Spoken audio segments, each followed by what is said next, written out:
A paz do Senhor a todos os irmãos em Cristo, a todos os irmãos que têm me assistido neste canal. Eu sou o pastor Éder Flávio, seja muito bem-vindo ao canal Nação da Cruz MS. Bom, o objetivo deste vídeo aqui é responder algumas perguntas de um ateu. O nome dele é Davi, ele é do canal Seja Cético. Ele tem um canal no YouTube chamado Seja Cético e ele me fez umas perguntas aqui.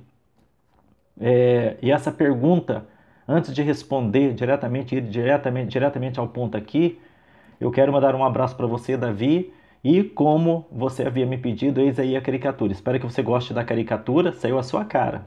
Tá aí, ó, ficou muito legal a caricatura. E caso você queira que eu a envie para você, deixa seu e-mail aqui que eu estarei enviando a caricatura para você. Por que por e-mail? Porque daí não perde a qualidade. Se eu mandar para você diretamente do banner, né, do vídeo aqui, não vai ficar muito legal. Ela sempre é feita no formato bem maior, como você está vendo aqui. Eu faço geralmente maior e depois eu a reduzo para colocar na medida da capa do YouTube. Tá bom? Bom, mas este ateu, Davi, do canal Seja Cético, me fez uma pergunta. Ele colocou uma situação para que eu pudesse responder. Ele falou assim, como se fosse ele não é casado, ele não tem esposa, quero deixar isso aqui claro, mas ele colocou ele como um exemplo de uma situação. Ele falou assim, Pastor Éder, me responda aí. Sendo eu ateu, minha esposa me deixa. Não por eu ser ateu. De repente ela decidiu me deixar, decidiu me abandonar, foi embora, se divorciou, não quer mais viver comigo. Minha esposa foi embora. Com essa dor que eu estou sofrendo com relação a essa partida da minha esposa, esse divórcio, eu volto para a igreja, eu volto para o cristianismo, eu volto a servir a Jesus. E com isso também o senhor, pastor Éder, passa a me ajudar. Como pastor, o senhor começa a fazer orações por mim, campanha, me auxilia, me ajuda, me aconselha. Mas ela não volta para mim. O que você falaria para mim? Essa é a pergunta dele. Diante desta situação, o que você falaria para mim? Você orou?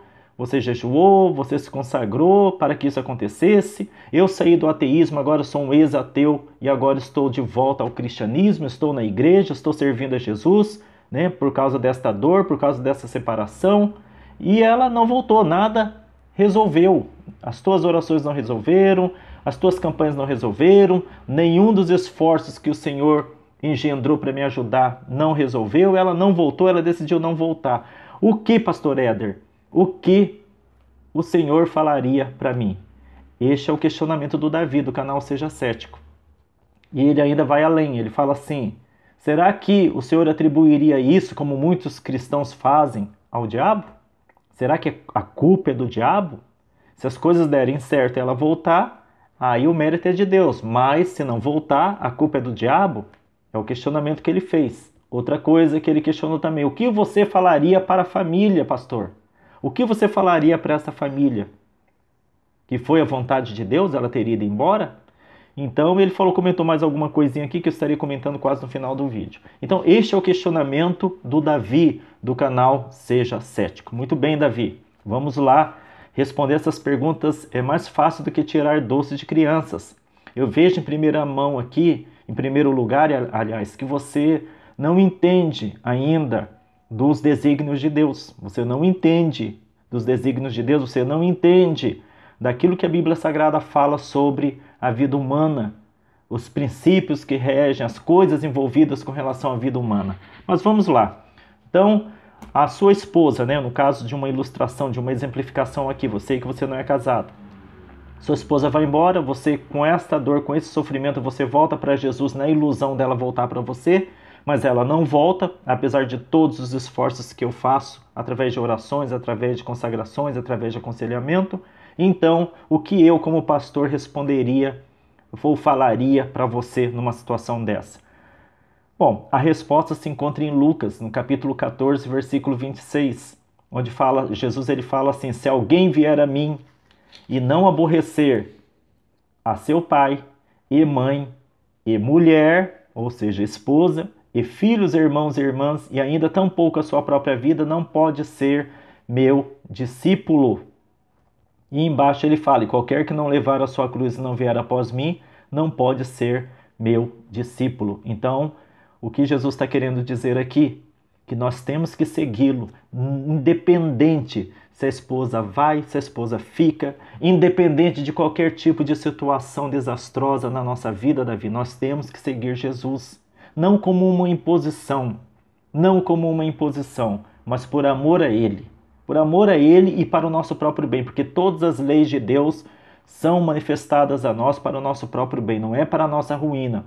A ruína nós mesmos a causamos, mas o bem, isso é causado quando nós seguimos os princípios estabelecidos por Deus, princípios estes manifestados na terra para o nosso próprio bem. Então, Jesus está falando, aquele que não deixar pai, mãe, irmãos, mulher, filhos, irmãs, não deixar sua própria vida não pode ser meu discípulo. E embaixo ele fala, qualquer que não levar a sua cruz e não vier após mim, não pode ser o meu discípulo. Não pode ser meu discípulo. Então está aqui. Não, se a pessoa volta para Cristo, porque a esposa foi embora e a intenção é fazer com que Deus, tenha pena da pessoa, tenha misericórdia, faça com que a esposa retorne, isso aí não é conversão. Não é conversão, é isso que você tem que saber, Davi, não é conversão. Qualquer motivação que não seja o arrependimento dos nossos pecados e a fé em Cristo e o amor a Jesus Cristo, não é uma motivação sadia. Uma pessoa que volta para Cristo na intenção de barganhar com Deus, eu voltei para Cristo, eu não te servia, Senhor, eu era um ateu, e agora eu estou na tua presença, então eu quero a minha esposa de volta, porque agora eu estou na tua presença, uma pessoa dessa não se converteu. E o tempo mostrará realmente se a conversão foi genuína ou não, pela atitude da pessoa, pela sua atitude. Se você permanecer em Cristo apesar dos pesares, você verdadeiramente compreendeu o que é conversão. Você está ali sem interesse algum, senão a salvação da sua alma, senão o desejo de caminhar com Cristo. Então Jesus deixou muito bem claro aqui, aquele que não deixar até mesmo a sua mulher, entre pai, mães, irmãos, que ele citou aqui, ele falou sobre a esposa. Então está aí a resposta para a sua pergunta. O que você falaria para mim? Eu falaria isso aqui, que quem não deixar até mesmo a esposa, então não é digno do reino de Deus, não é digno de Jesus. Outra coisa que você questionou aqui, você vai atribuir, caso ela não volte, você vai atribuir a culpa ao diabo? Não, Claro que não é culpa do diabo. Vou ler duas passagens aqui em Deuteronômio capítulo 30 como resposta para você diante desta pergunta, se a culpa é do diabo caso ela não volte. Aqui em Deuteronômio capítulo 30, versículo 15 fala, vês aqui, hoje te proponho a vida e o bem, a morte e o mal. E o versículo 19 e 20 fala, os céus e a terra hoje tomo por testemunhas contra ti, que te tenho proposto, não imposto, não forçando, tenho proposto a vida e a morte, a bênção e a maldição. Escolhe, pois, a vida para que vivas, tu e a tua semente. E no 20 fala, amando ao Senhor, teu Deus, dando ouvidos à sua voz e te achegando a Ele, pois Ele é a tua vida e a longura dos teus dias, para que fiques na terra que o Senhor jurou a teus pais, a Abraão, a Isaque e a Jacó, que lhes havia de dar. Então, vai atribuir a culpa ao diabo? Me perguntou o Davi do canal Seja Cético. Não vou atribuir a culpa ao diabo, mas a própria escolha dessa esposa que decidiu não voltar. O diabo não tem nada a ver com as nossas decisões, ele pode influenciar nossas decisões, mas a decisão, a escolha última é nossa, a decisão última é do homem. Deus deu livre-arbítrio para o homem fazer as suas escolhas. E é isso que temos que compreender. Agora, eu não tenho culpa se a maioria dos cristãos por aí, insensatos e com falta de conhecimento, afirmam ser tudo obra do diabo. Eles passam a ideia de que tudo é do diabo. Não, nós seres humanos temos a nossa responsabilidade. Então é isso que eu responderia para a família. Não foi obra do diabo que fez com que ela não voltasse, mas sim a escolha dela. Agora, o diabo ele pode influenciar a escolha dela para não voltar? Pode, mas a decisão última ainda é dela. O diabo pode me influenciar a continuar no caminho do mal, mas a decisão última de continuar no caminho do mal ainda continua sendo minha. Ainda continua sendo minha. Até a própria sujeição às influências satânicas é uma decisão minha. Eu posso escolher não me submeter às influências das trevas. Qualquer pessoa pode se submeter. Toda pessoa faz da sua vida o que ela quer fazer da sua vida.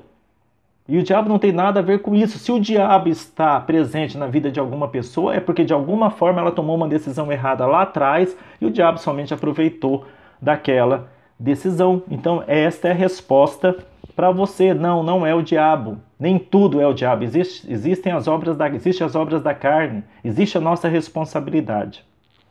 E a última observação que ele faz também é que ele falou assim que por quê, né? Ele questionou por que dessa necessidade do crente se sentir vigiado, protegido, cuidado por Deus. Será isso uma carência? Não, não é carência. Não é carência. Isso aí é o amor de Deus por nós. É o amor de Deus por você, Davi. É o amor de Deus por todos os ateus. Agora, nós não temos culpa se vocês, ateus, não compreenderam este grande amor. Somos cuidados sim. Não é uma questão de carência. E se for para realmente assumir, ou falar, na verdade, que é uma carência, não teríamos problema nenhum em assumirmos uma carência de Deus. A coisa mais gloriosa que tem é nós sermos carentes do nosso Deus, dependentes do nosso Deus.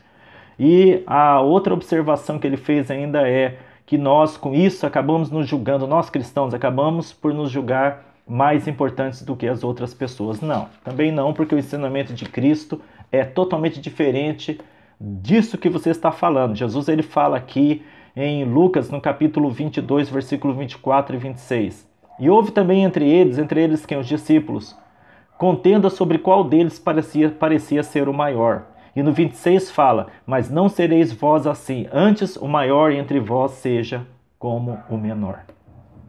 Então, Jesus jamais nos incita, nos estimula a nos considerarmos superiores a quem quer que seja. Muito pelo contrário, ele nos estimula a buscarmos a humildade, a não nos considerarmos também inferior a ninguém.